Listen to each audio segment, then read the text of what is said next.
Start right here. Yeah, start. Just chill.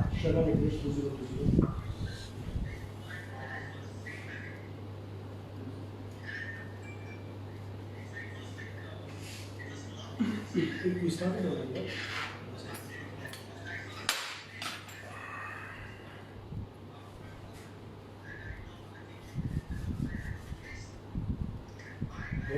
What is the password of British Commercial?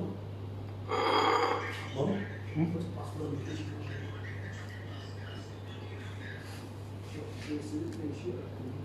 Yeah. Right on, shut up.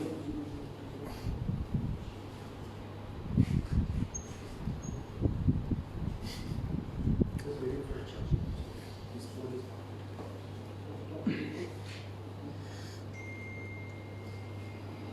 One six three eight six zero.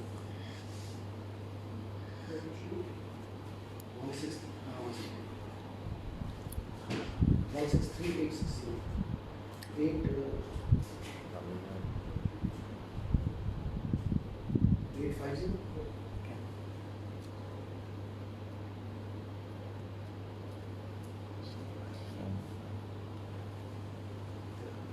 Over here.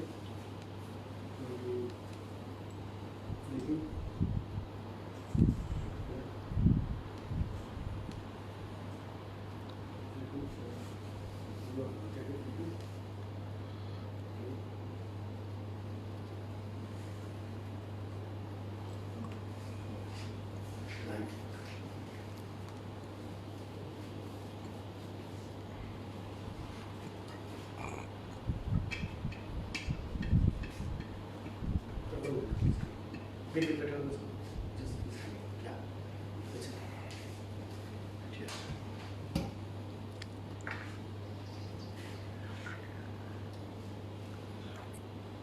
Go back.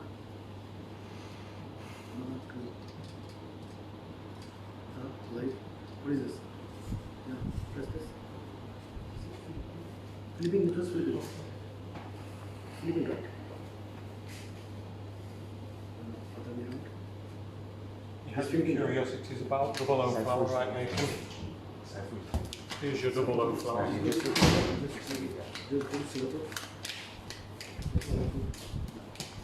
your double O flour.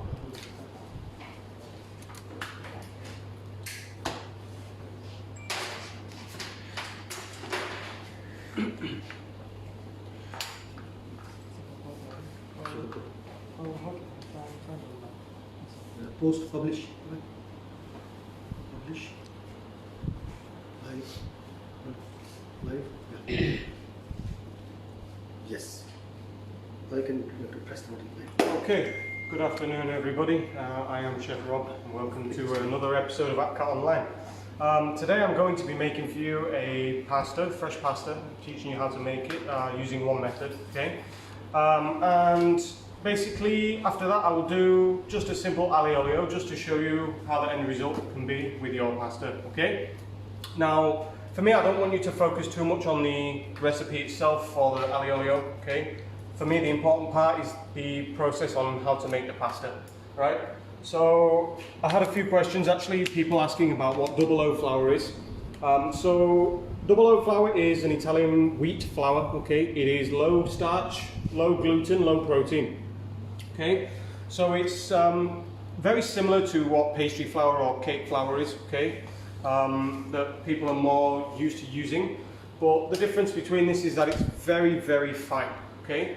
So actually when you make the pasta with this, you get a very silky texture, okay, when you feel the dough, which is what I like because then when you eat it, it differentiates a bit from noodles and from other types of starches that you're used to, okay? So basically that is what the double O flour is. In terms of price comparison, okay, for example, for 1 kilo of maybe your normal cake flour, you're looking at between 2 and 3 ringgit, okay? For 1 kilo of the double O flour, it's around 5 ringgit. Now I have here also the cake flour, which I will be using, okay, just normal low gluten cake flour. And also I have here some semola flour. Semola flour is actually from durum wheat, okay, and it is the primary type of flour that people use to make pasta in Italy. Okay, so all of your dry packaged pasta that you receive is usually made using durum wheat. Okay, semola flour. Now there's two types that you can buy. Okay, you can get semola and semolina. Okay, for pasta you want semola because it's more fine. Okay, if you are making pizza or something, okay, you want semolina. It's more grainy, so when you bake it, it helps to, to hold the dough better, right? So the method that we'll be using today is not basically all using hands. It will be using the mixer to form the dough, and then after that I will be kneading a little bit and rolling out using the machine. Okay, it's all handwork in that sense. There is nothing electrical involved, okay, other than the mixer. So I'll get started first. Basically everything can go in. There is no reason for you to need to hold back on any of the fat or the eggs or anything, okay, because we're not looking to build gluten. That's its difference in between making pasta dough and making bread dough or cookie dough or something like this, okay. So I have here my double O flour, my 5 egg yolks, my 3 whole eggs, my salt, didn't use too much, okay, and then I have also my olive oil here. As I say, everything in, and then we're just going to put it inside.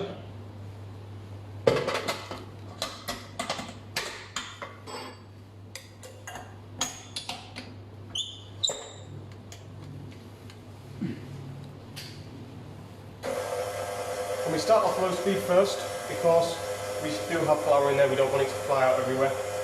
And like I say, I'm not looking to build gluten or anything, so there's no particular time that you need to look out for. Once you start to see inside, if you have a look, it's quite important to see, okay? You'll see that the dough will start to drag the flour in, okay? The moisture will start to collect the flour.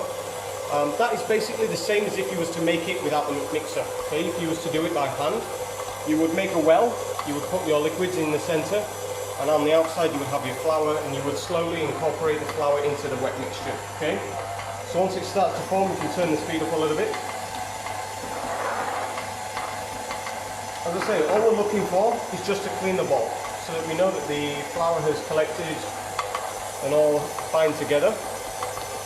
And for this recipe actually, it's very different to other types of pasta, okay? We have a question? Yes, chef, we have a question. There's no miracle. Can we use all-purpose flour? You can, no problem. Okay, I'll explain a little bit of the difference between using the different types, okay? So, as I told you earlier, with using the double O flour, you will get a silkier texture at the end, okay? If you use all-purpose flour, the texture will be more like noodles, okay? You will have that springiness because of the gluten content, okay? You'll have more springiness opposed to a chewiness, right? So, that's the difference between it, but you can, okay? And it's the same, if you don't want to use the eggs, you can actually just use water, okay? It's all the same, but the quantities will change a lot, okay? So coming back to this now, like I say, it will take a little while for it to collect up, but when I'm using the double O flour, the recipe that I posted is actually, the dough will be quite wet, okay? Because for me, I like to do most of the work with my hands, with the kneading, okay? And I don't want to use too much of the double O flour because I still want some gluten in there, okay? I still want some protein in there because I need the firmness. So as I'm kneading this later on, I will be using the all-purpose flour for the drying and for the kneading, okay?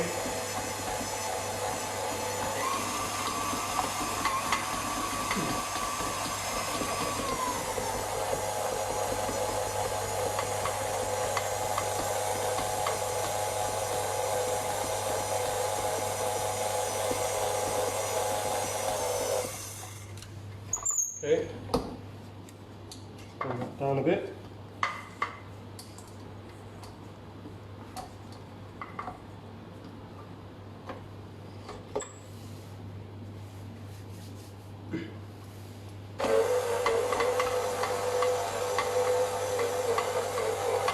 So of course, again, different flours have different absorption rates, okay? So for this flour, it's quite, well, I would say it's not very good in terms of absorption, okay, basically. So that's why we need the all-purpose flour, because all-purpose flour is quite good. So when we're drying it out, we will use both the all-purpose and the semola, because the semola will actually extract the moisture and the all-purpose will remove the moisture. Okay?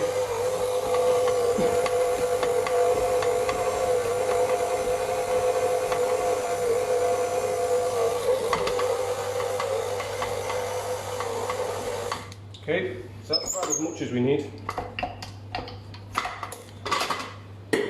So the best thing to do for this, like I say, because the recipe doesn't have a lot of flour in there, we take the all-purpose and we throw a bit inside first. This will make it a lot easier for us to remove it from the bowl, and later when we can start kneading.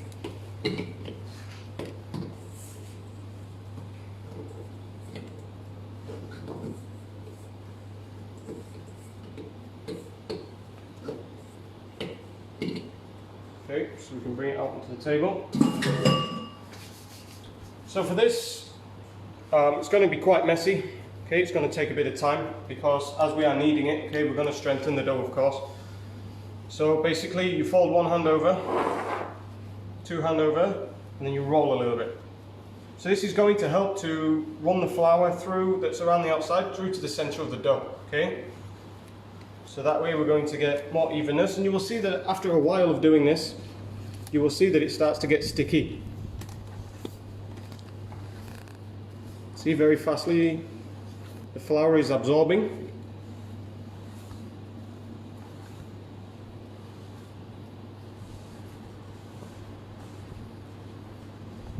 So after the mixing and after doing this, you will see that the dough is very firm. Okay, so you can't actually immediately begin to roll it. We do need to allow it to rest for some time. You can see. Okay, so it doesn't feel too sticky. It's come together, but as you see, it's very firm. Okay, which is not what we want. So we need to let it rest, ideally around 30 minutes to 1 hour inside the chiller, and then bring it out, allow it to come back up to room temperature. If it's too cold, it's still going to be hard, okay? So we leave that now in a bowl. You can leave it at room temperature, no problem. Same, around 30 minutes is okay. So we'll keep that to one side first, and then I'll show you one of the doughs that I made earlier. Okay, you see the difference. It's very soft. Okay, very, very soft. Now, you do need to keep flour on this at all times. When you keep it inside the chiller, it's going to collect moisture. Okay, you're going to have a problem there. So, whenever you take it out from the chiller, okay, you do the same thing.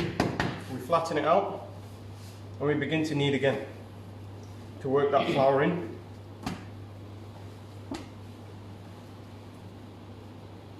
Now it starts to become sticky again, okay? But you can see there's a very clear difference between the two that we just did. The one that we did and this one here, okay? Same recipe, same technique, very, very clear difference. It's very firm, it's very soft, okay? So that's first stage, this is second stage. So after you've done your kneading, okay, this is another part of the same dough that I cut off, okay?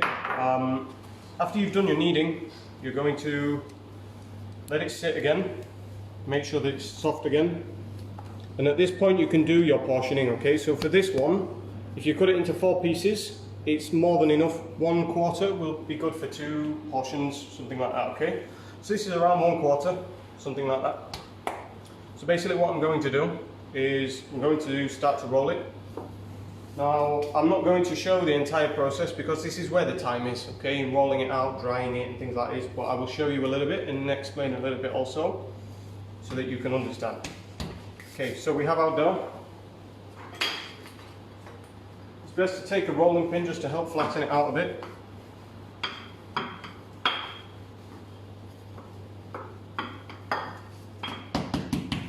We need to make sure it's well floured. Okay, because inside here it's still going to be very moist.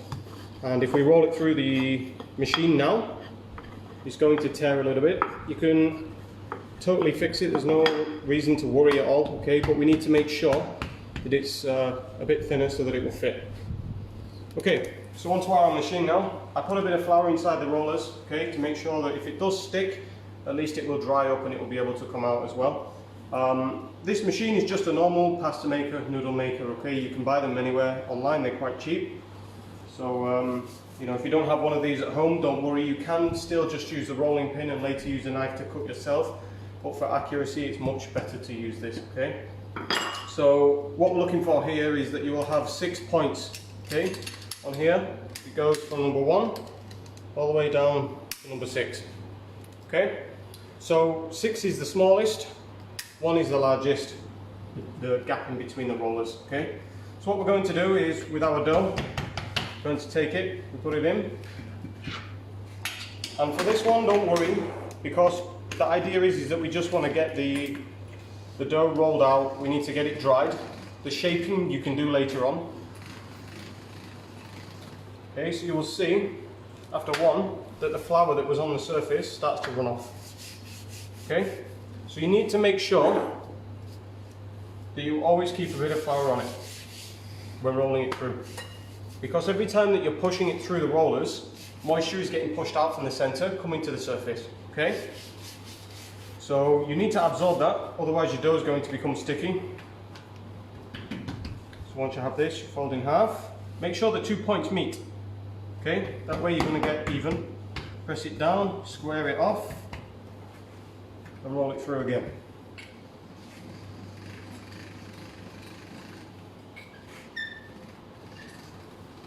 Okay, so after you've done this a few times, you'll keep adding flour, okay, every time, but we're going to put semola now. I want to show you how to apply the semola to the dough. So you cover about half, okay, and then you fold, again meeting points, press down. So now that semola is in the center.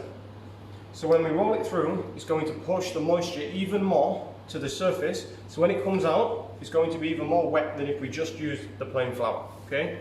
But this is going to help the dough to dry out much faster. And this is also going to give us some springiness inside the dough, which is of course what you want from pasta. Okay, so that's after 1 roll. You can see a lot of moisture on the surface, okay? You can see it starts to pull a little bit here. So this is where now you need to go a bit heavier on the flour. Make it really clear all of that off.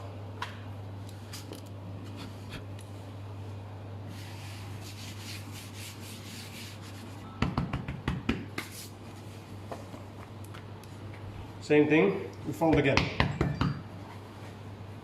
And we put it through.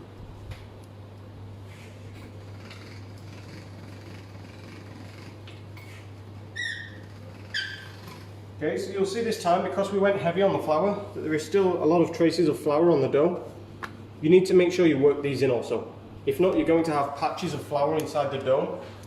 Some parts are going to be thicker, some parts are going to be drier. So you do the same thing, you just fold it. But this time we don't add any flour. And then we just roll it through.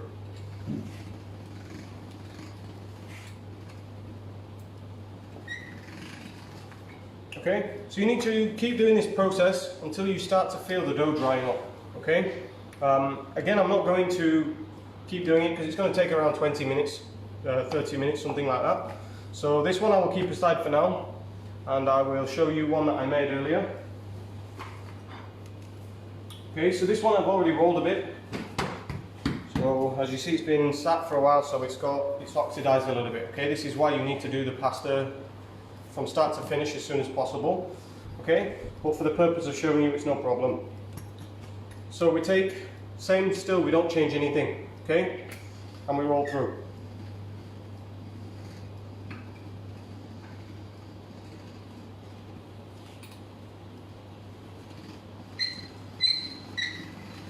First time it's going to be a bit difficult because of course it's been sat there. There's been a lot of flour on there as well.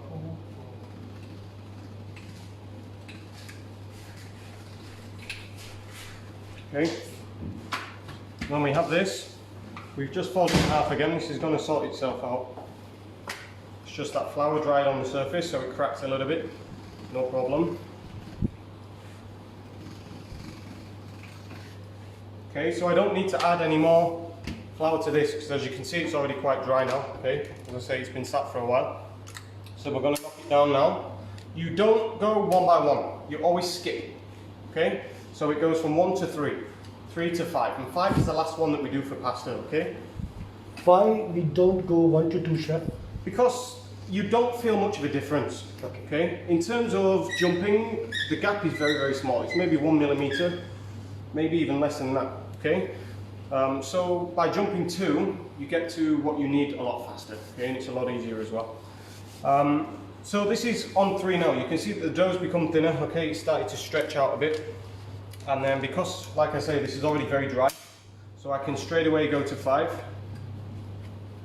And then now you have to be very careful because the dough is going to be very thin.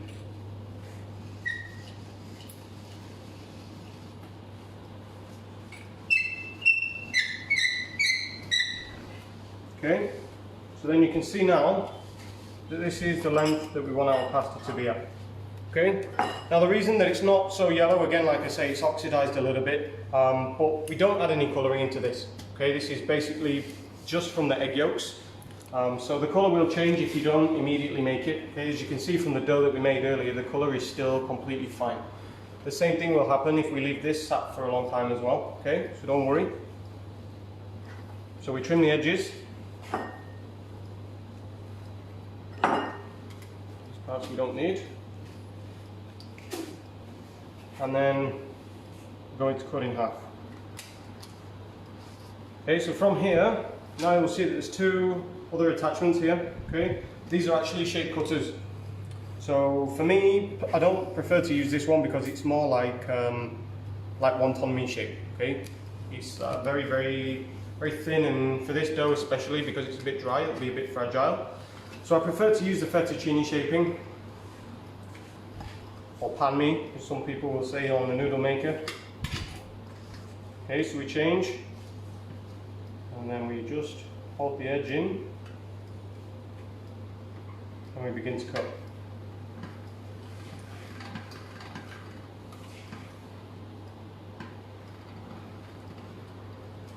Okay, so there you will see that we have our pasta, okay, completely natural. So the next thing is that, of course, we need to cook it. Now for fresh pasta, you will be looking at around 2 minutes, 2.5 minutes, okay, depending on the texture that you want. And of course, every recipe is different as well. If you're using semola flour, it will be a lot harder. It may take 3 minutes, okay? If you're using this, 2 to 2.5 minutes is perfectly fine. And because we are cooking a dish also afterwards, we don't want to fully cook the pasta, okay? So around 1.5 minutes is more than enough time for this. So basically all that we're going to do is we're just going to wait for this water to boil and then cook the pasta. After that we can straight away move on. I have question, chef. Yep. How long can I keep the finished product in the fridge? Can I freeze them? Okay, for the fresh pasta I would not advise freezing because it will sweat, okay? But like this, now if you hang it, okay, because the olive oil inside there will create the elasticity, so you can actually hang this, it will dry. If you keep it in a locked container, 3 months, no problem, okay? The fresh product itself, I would leave no more than 2 days. Now, if you boil it first, then you keep it, okay? Maybe 3 days is still okay. But for something like this, because we have raw egg inside, 2 days maximum, otherwise it's going to become quite dangerous, okay? So, best thing is to add plenty of salt to your water, okay, when you're boiling pasta. The water should always be very salty. The recipe doesn't have a lot of salt inside, okay? So you want the flavour of the pasta to come through. You want to make sure that you can get some good flavours from this. So if you wish to dry this, okay, my advice to you would be to mix with some flour, mix with some semola, okay, to keep pulling out, to keep catching the moisture that's on the surface. If you leave it sat like this, eventually it's going to sweat, okay? Now we're in an aircon room, so obviously the air's quite dry. But if you're doing inside your home, okay, and you don't have the aircon on all day, then it's going to sweat and it'll all stick together, clump together. Okay, so best to make sure that you just toss it with a little bit of the semola and a bit of the plain flour as well. Okay.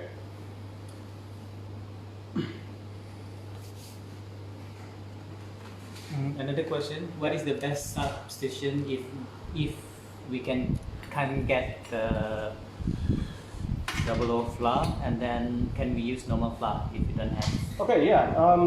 If you can't get the double O flour, just use the normal flour, no problem. If you look on the internet, I'm sure you'll find so many recipes that will call for just plain flour and some Ola flour as well. Now I find that double O is quite easy to find, but of course it depends where you are. It's not always available. Well, now a lot of people are not buying double O flour because, you know, most people will only use it for pasta and things like this. So it's quite easily available. But yeah, sure. If you can't find it, okay, best is to just use plain flour, but check online for a recipe, please, because this recipe that I've given you is very tailored to using the double O flour, okay? Another thing is, if you are using the double O flour, if this is the first time you've made pasta, okay, and you're a little bit unsure on how it's supposed to be, my advice would be add another 50 grams or 100 grams even of flour to the recipe, okay? Because that way the dough will be a lot more firm, okay? You won't get it so sticky, it will be more firm, much easier to handle.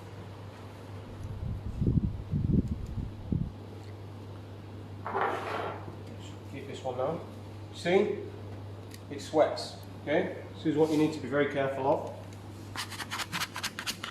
Even though we add a lot of flour to this, okay, surface very sticky.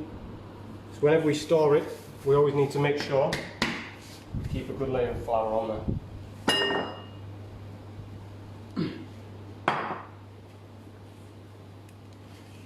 And this was the shape I was telling you about earlier, okay? Something, it's very thin and it's flat. For me, people call it spaghetti, but it's not, because spaghetti is round, okay?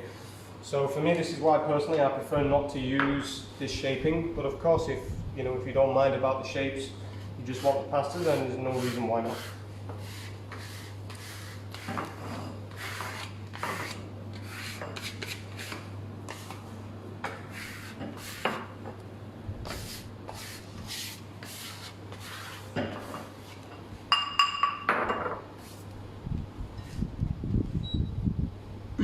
Okay, so as our water's coming to a boil now, it's at a simmer already, so we can put our pasta in.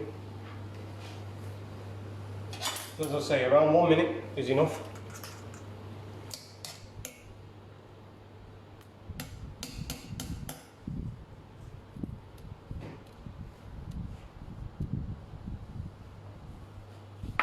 And you will find that when you cook this type of pasta, okay, it will actually expand. So you have to be very careful. If you are cutting by hand, try to cut it quite thin, because it will expand around 15%, 15 to 20% expansion on there. And especially if you're doing something like a stuffed pasta, or doing like a ravioli or a tortellini or something, okay, you're doing 2 layers of pasta stuck on top of each other with a filling inside. You have to be very careful. It will expand. So you can even go down to 6, okay, to the last hole, if you're a little bit unsure. But of course the dough is going to be even thinner, so please be very careful not to tear it.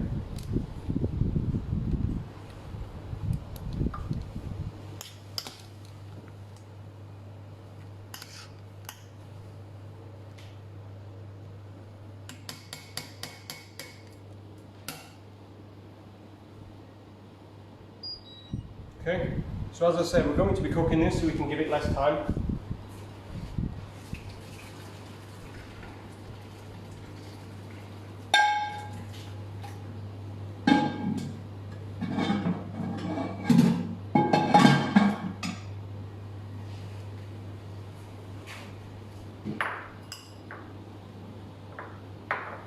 So say for example, we don't want to cook this right now, okay? Because for us, we're doing the dish now, so it's not a problem. Or say you want to cook it in maybe half an hour, you still have to do your preparation and things like this, okay? You need to mix this with olive oil. If not, it's going to stick very fast, really fast, okay? So make sure that you cover it with olive oil and mix it through. And then after that, you can keep it inside the chiller, or you can keep it wherever, and it will be much easier to handle later on. Okay, so we're going to come in now, we're going to make our aglio olio. So, very simple, olive oil. Need to work a little bit faster because the heat is still hot there. So, garlic into cold oil. Reason for this, you want to make sure that you can get all the flavour into the oil, because the olive oil itself is what is actually the base of this dish. Okay, so if you don't have a good flavour in your olive oil, it's going to be very plain. From the start to the finish, it's going to be too simple.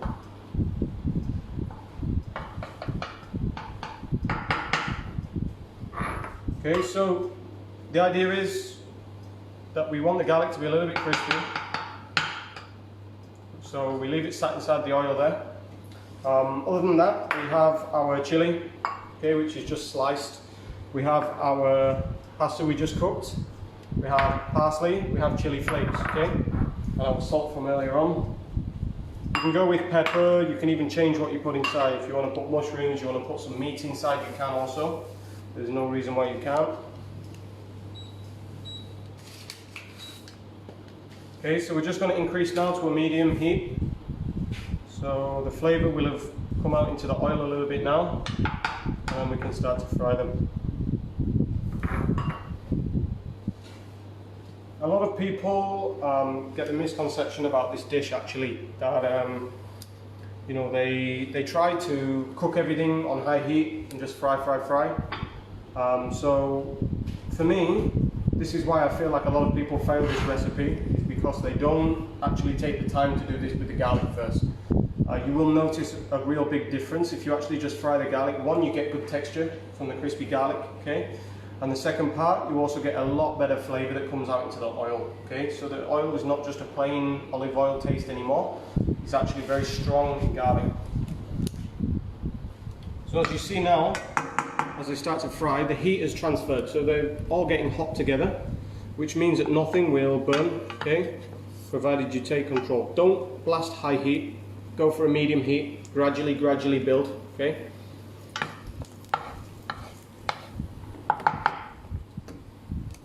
And for this recipe, you actually have to work quite fast. So as soon as we start to see the garlic turning golden brown, because of course we're going to continue to cook, so we don't want them to be too brown first. As soon as they start, then we can add in the next ingredient. This recipe is perfect for you to do at home. All in all, it'll probably take you around 5 minutes. If you have the pasta, you have everything ready. 5-10 minutes, you can have this dish on the table.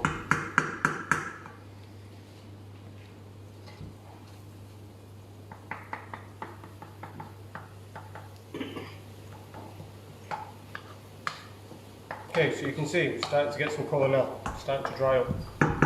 So the chilli goes in. I'm using chilli paddy here, bird's eye chilli, because we like spiciness. So you can change for any other chilli that you want. Just fry those a little bit just to get some flavour out of there. After that, chilli flakes straight in. The chilli flakes will burn if you're not careful, so once you've added them, straight off the heat, okay?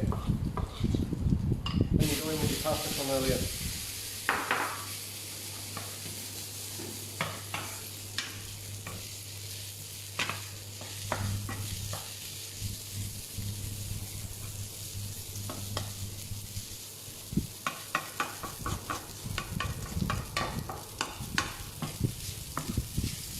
Okay, so you can see that everything's coated nicely. Okay, a lot of people have a problem with this, is that they don't take the time to do it properly. Okay, the final result doesn't come out how you would expect it to. So from here, I'm just going to add a touch of salt.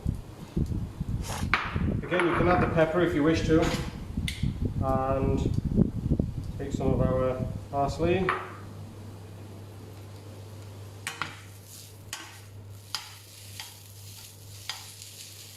Okay, and then we can get ready to plate this up.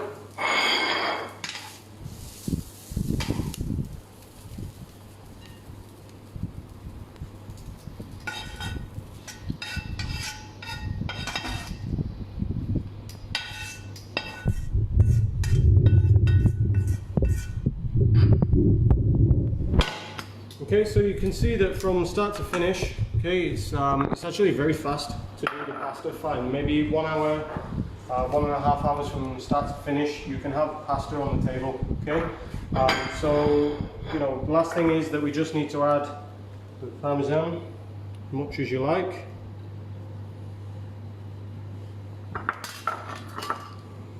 And then we just finish off with a little bit more of the parsley on the top. Okay, and there you have it. So like I said, don't worry too much about this final dish. The important part was that you guys got to see how to make the pasta from scratch, okay, which is obviously a big priority. I know now everybody's stuck at home. So just to recap, you don't have to use the mixer, okay? You can actually just make the well on the table yourselves. You can mix everything in, okay? Once you have a dough, it's the same process. You do your kneading. Once it's firm, you wrap it, allow it to rest. 30 minutes, room temperature, 1 hour in the chiller, okay?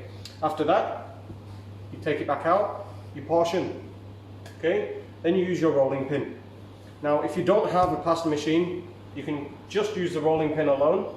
You roll it out, you add your flour, you fold it, you roll it out, you continue, okay? Until you have a nice consistency. It's dry, it's silky to the touch, okay? Once you have that, there's nothing else to worry about. Your dish will be good to go. You can just cut it, boil it, you can make something with it, okay? Again, if you want to dry it out, you need to hang it, okay? Or wrap it into balls. You keep it in some place dry, not too much humidity, which I know in Malaysia is a bit difficult, but not too much humidity and not too dry also the room, okay? You put into a storage area or something, it's perfect, okay? And that'll last you around 3 months, no problem. Okay? Chef, there is a question. Yep.